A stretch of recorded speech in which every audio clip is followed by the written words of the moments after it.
up, and you know who I'm sitting next to. Please give a big round of applause for our Presents Director, Steven Soderbergh.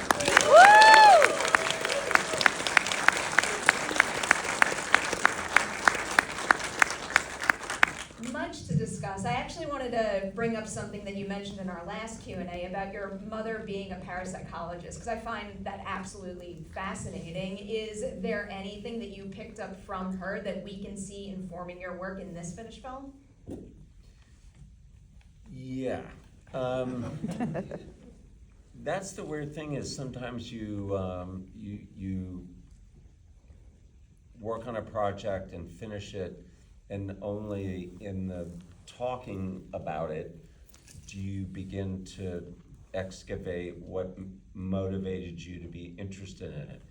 And so, yes, my mother was a parapsychologist, so we had this sort of endless parade of people coming through the house to get readings, and there were tarot cards, she was into psychic surgery, Atlantis, like all these things back in a time when this was sort of fringe stuff. It wasn't mainstream like it is now. And so I realized, thinking back on the experience of working on this, that it's been a real repository for my relationship with my mom. And I want to be clear, when I was young, when you're like 9 or 13, and these people are coming through your house that seem not mainstream, you're like, what is happening? And so it took me a while to kind of reconcile her take on the world with my more linear version of things that I inherited from my father, who was an academic. So the only scene that we really rewrote, I pitched the basic idea to David Koepp. I said, there's a thing in that, I described the gimmick of it. We're in the point of view of the thing that's in the house, and we have to stay within that point of view, and you cut to black between the scenes, and every scene is a single shot. Like, this was all described to him, but I just gave him the barest of sort of setups, and he's like, I know what to do with this. And the only scene that came back that I said, I want you to look at it again, was the scene with the psychic. And I said, because it felt, in David's version, it wasn't bad, it just felt like a sort of a version of that character that I'd seen before in the movie. And I said, I really want to bring this down to like eye level, and I want her to feel really real.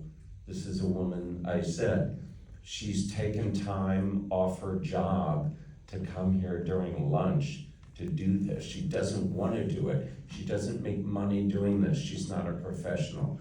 And he goes, okay, I got it. And he came, and then he rewrote it. And that was because my mom, for however, toward the edge of rationality, things that she believed in she wasn't like a crazy person. She was like a normal person. And so I was like, I want this woman to feel like a normal person. So look, I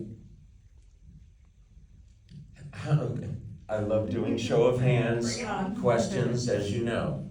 How many people in this room have watched an episode of Celebrity Ghost Stories?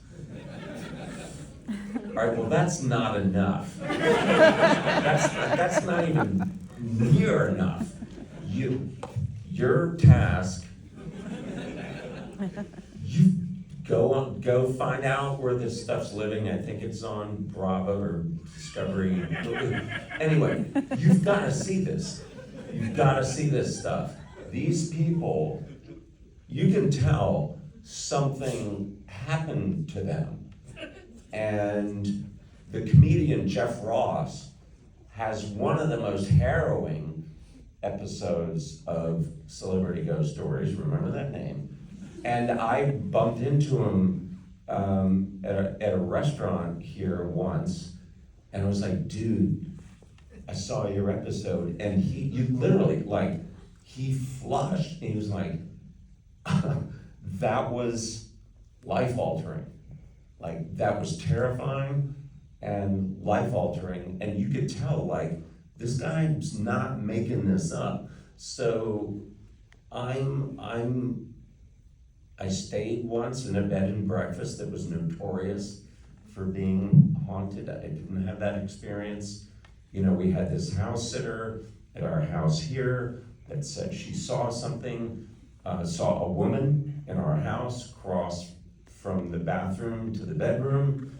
We found out there was a woman that died in our house. You know, that's where this all came from. So I've never experienced it, but I don't discount these people on Celebrity Ghost Stories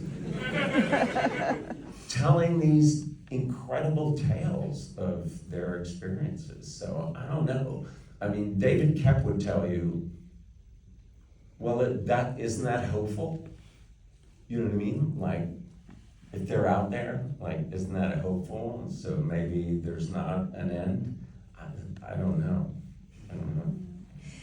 Correct me if I'm wrong on my paraphrasing, but I feel like I've heard you say something to the effect of, like, I'm not a believer, but I also believe that these people are telling the truth in that case. I think that's a powerful way to put it. Totally. You could polygraph these people. That happened to them. Like, it happened to them. You can see it. They've been really affected by this, and there's no upside in telling this story, you know what I mean? So I'm, the good news is, look, I've always got, as we all do, we've always got our smartphones next to us.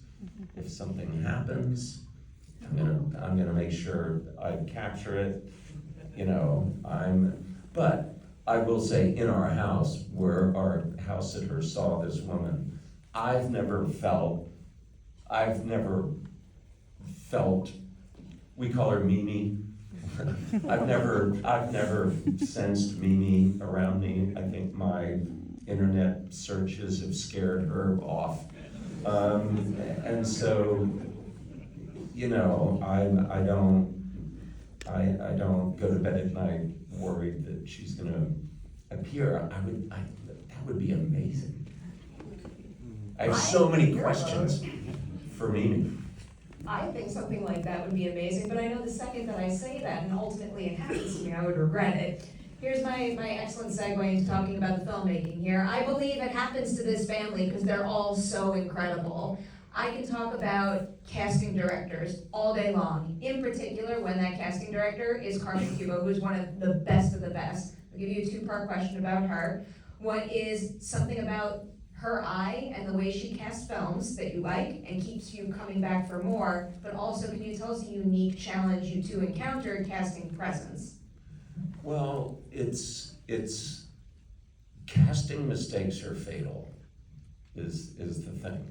And so if that's true, and I believe it's true, and I think you believe it's true, the importance of the casting director is self-evident. Carmen actually was the casting assistant for Marjorie Simpkin on Erin Brockovich. So I've known her a long time. And then we started working together with her as the principal casting director in 2005 when we did Bubble, and she found these real people to be in that film. And it's a very, when you have the first conversations, when I send her something, okay, we're doing this, it's real, it's actually happening. I need you to read it, and we need to have a conversation about who's gonna be in it. And so, in this case, the good news was the movie was small enough that I was just gonna go do it on my own. And so I don't have to talk to anybody about who we're casting, I can just cast whoever I want. And so Carmen and I are immediately having conversations, and I go, well, I always imagined Chris Sullivan as the dad. You know, I didn't say that to David Kep, that's who I've always imagined. And Lucy is someone who I've always liked, and that Carmen and I have had on a sort of mental checklist of people to consider. And she basically said, is this the movie where we get to work with Lucy? It seems like a great part for Lucy. And I said, yes. And so once you have that, you know, it's a mosaic. Like if you have those two principles, now you're casting, they're the nodal points for casting the rest of the show. And all I said to her was, I want some young people I haven't seen before, because we're allowed to do that. And we found some really gifted young performers that, you know, hadn't really been exposed before. And that's exciting. Like, it's exciting to give people opportunities, you know, that they clearly take advantage of. Like, they're all really, really good. And it's fun to see. They're young. It's fun to work with young people who, the idea of doing anything self-destructive, you know, they understand their ability and their talent well enough to know, don't do anything that's gonna get into the way of that. You know what I mean? Like, don't derail yourself. The business is already complex enough, you know. I was really impressed with their sort of professionalism that seemed to be equal to their talent. And I'm like, well, they're gonna be okay. I'll highlight Kalina and Eddie a little more here, because in her case, I believe this is only her second feature film, and it's his first. And you know, I watch this, and I just know with certainty that if they want to keep going in this business, they're going to have wonderful opportunities ahead of them. Can you tell us something unique about each of them that you appreciated and are now excited for even more directors to get to experience on their future films? Well, it's that thing where they're at the beginning of their careers and they've learned no bad habits. And so that's exciting to work with, because they're building themselves in front of you. And then part of me is like, oh, I hope that doesn't get, like, you know, somehow distorted or whatever through some experience that they have that isn't sort of pleasant. But they're, like I said, I just have real, if somebody can explain this to me, should I be saying sympathy or empathy? I'm very empathetic toward actors generally. I can't imagine doing what they do. The level of vulnerability that's involved in what they do is unimaginable to me. And so it's not that I indulge them in, like, whatever you want. It's just I'm just very appreciative of what it takes to do it well. And to do it well means you're fearless. And so I just, you know, I respect it. And when you see somebody young that has that kind of fearlessness and that sort of ease of just being, you know, it's really exciting, and you hope that will be protected and encouraged and not sort of, just attacked by somebody. I feel like that's changing. I do feel like people are more aware now in the work environment of understanding that when you create a culture in which people feel safe to take chances, you're gonna get a better result, like you are gonna get a better result. The last job that I had as a crew member before Sex Lies happened, I was pulling cable for audio speakers on a music video. So I was like the lowest of the low on this crew. It was a 4-day shoot. It was a fairly large scale music video shoot, but my friend, that I grew up with, that I'd known since I was 13 years old, was doing the playback sound, and he hired me to run the cable to put up these giant speakers and move them around depending on where the shot was. I watched this director behave in such a way to alienate everybody working on this show within an hour of day one. And I was like, okay. Now, that's not a place I would drain to normally because of how I was raised and the people that mentored me. But this was a sort of steroidal version of like, if that's how you behave when you're trying to solve a problem, they're just gonna let you drown. Like, I watched the crew just totally let this person flail because they're like, you're an asshole. So I was like, okay, good. And the last day of the shoot, the producer of this whole thing, because this is 1988, like this is just before I get Sexualized up and running. And the producer comes up and he goes, did you direct a concert film for Yes that was like nominated for a Grammy? And I go, yeah. And you could see on his face, like, you saw everything that just happened over the last 4 days. And if I'd known, you know what I mean? It was one of those things where he realized like, oh, that must have looked terrible. Like, that must have looked bad. And you saw it. And there wasn't anything he could do, but it's sort of an indication when I talk to, like, if I go to a film class and talk to aspiring filmmakers, I talk about directing, and then I talk about issues like this, about how you behave and how you treat people. And people like to tell stories generally, and people really like to tell stories about the director. And so, you better be aware of that. And the idea of like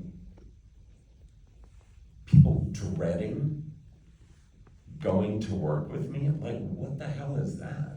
Like, how is that gonna work? We've all had jobs, I've had jobs where you dreaded going to work because of some personality or some sort of structure. And like the idea, if I can control the feeling in that environment and make it an environment in which people feel, if I'm trying to solve a problem, they can come up and go, well, what if we did this? Well, that's, as Charlie Sheen would say, you're winning. Very big believer that good vibes and appropriate treatment on set is also reflected in the finished film. So it benefits everybody to treat each other appropriately, kindly, and with the utmost support. With that now, I'm gonna toss it to all of you. I don't know how many questions we're gonna get to, but it will be as many as we possibly can, and for anyone I don't call on, I promise I will lose sleep over it tonight. Let's see who's hand. White shirt is the first one I saw. Yep. Great. So first off, I want to say I'm a big fan of Sex Lies videotape and side effects. As a cinematographer. You've been a director. I've wanted to talk to you for a long time. So I have two questions. Answer whichever one's more interesting to you. You're going back into iPhone cinematography past Unsane in this sort of continuation of what many people would consider an experiment. Does it feel like your barrier between the actors is less when you're doing this sort of cinematography, and that's why you stuck with it?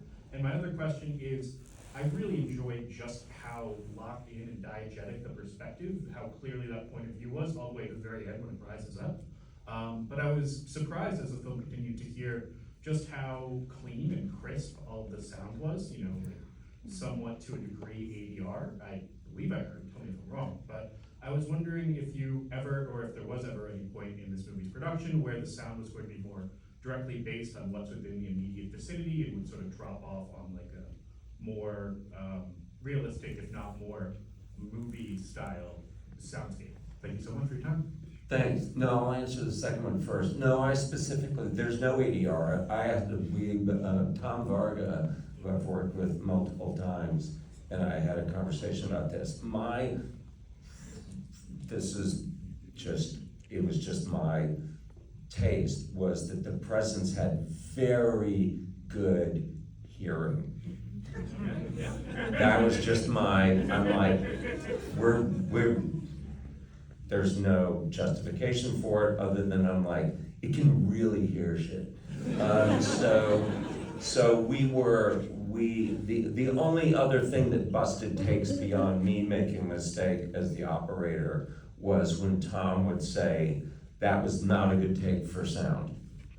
And I would go, okay, why? Like, what happened? No, I was like, okay, tell me what happened. Was it a lavalier issue? Was it a boom issue? Because there was some, as we like to joke, this whole movie was shot with a 14mm lens, which jokingly is referred to as the sound man's favorite, because you can't get the boom into the shot. But in this case, we were always trying to get it in the shot, and because sometimes the camera was moving and getting really close to people, you know, the boom operator would be following me and like trying to get in there. But I was very, very anxious that Tom get really, really pristine lavalier recordings of all the performances, because even before we started shooting, I knew like I wanted that kind of like hyper specific dialogue track, because I felt like this is one of its primary methods of understanding what's happening. You know what I mean? It doesn't know what's going on. It's dropped and it comes into existence looking down through that window, and then it's like, where is everybody? You know what I mean? Like, and so I just felt like this is one of the ways in which it's trying to understand what's happening to it.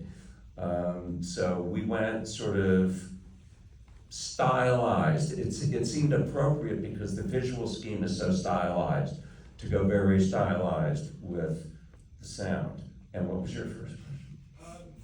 What has prompted you to continue what some people call an experiment with iPhone cinematography? Well, this was the Sony A7 camera, yeah, which is fantastic, and has a fairly large sensor, because I wanted depth of field. I wanted the ability, you know, when somebody came close to the camera, to really have the background just completely fall away.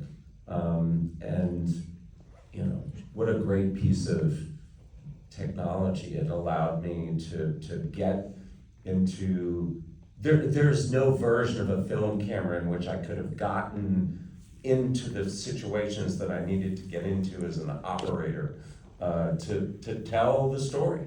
You know what I mean? Primarily backing into that closet. Like I did experiments with multiple cameras, and every camera that was larger than the Sony A7 required a larger stabilization device, which didn't allow me to get fully back into that closet. And I'm like, well, that's not gonna work. So, you know, this was just you know, I couldn't believe, I've seen this image projected, we just had a screening in New York at one of the Dolby rooms in Midtown, and I'm looking, I'm just like, I can't believe what I'm seeing, based on the form factor of this camera, it's insane. Thank you for those questions. Good one there, I like that. I'm gonna come right here, second row. Thank you for coming, Mr. Soderbergh. Appreciate you taking time out of your busy schedule, I presume, to be here. Super busy, so busy. I was so busy watching football and tennis. Your well-deserved leisure after putting on all your work. I've got two questions, if I may. The first is regarding continuing on the camera. So I'm really curious about this. So how does that work? Because normally in a movie, you're just kind of moving between shots every few seconds, at least in a more modern film. This one, you're talking about, essentially, correct me if I'm wrong, between every, sort of second or two of just black on screen, it's just one continuous shot. So do you just have a cameraman just running around and just trying to like tiptoe and be quiet? Because you're still picking up all the characters and all their dialogue and all the sound you want to get. So how are you taking out the sound on this guy who's presumably just like nimbly running around the house? And the second one is, I'm trying to figure this one out. Because it's advertised as a horror movie, but it's not quite a horror movie, right? It seems that the intent is something a bit more of maybe like a drama. If you could elaborate on that, what kind of is the overall aesthetic, if there's a way to categorize that, what we're kind of aiming to do here? Thank you. Well, I'll answer the second one first. Neon and I, we've been talking about this. The word horror, I think, carries with it certain expectations that is not this. So we've talked about, we've described it, it's a ghost story. It's a ghost story. So spooky as opposed to, like there aren't any like scare jumps or anything like that. And it really is important to set up, the appropriate expectation for people so they don't feel disappointed. But to your point, I always felt like the ghost story was kind of a Trojan horse to tell a narrative about this family that's in distress. You know what I mean? Like it just, if you can imagine that narrative of what's going on in this family and take the ghost out, it seems like kind of, I've seen that before, it's kind of banal. You know what I mean? Like the ghost kind of gives you a way into telling a story about a family that's more fun.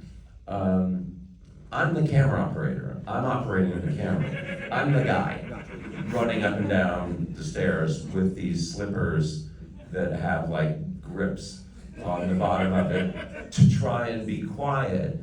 And when I wasn't able to be as quiet as I felt was necessary, what we did was anytime there was a scene in which anyone went up or down the stairs, whether they were talking or not, we would record a wild audio-only version of that to make sure that we had a version that didn't have my creaky footsteps. It's a wooden staircase, so I was wearing these slippers instead of my lucky shooting boots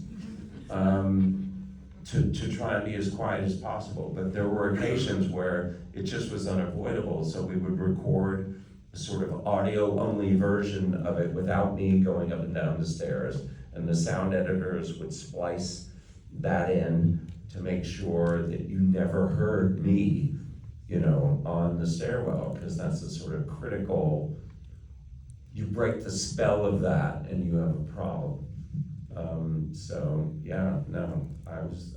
I am the ghost. Truly breaks my heart to wind this down, so I feel like we need hours and hours to do this movie justice, but I'm gonna say congratulations on presence. Thank you for sharing your experience. Thanks for coming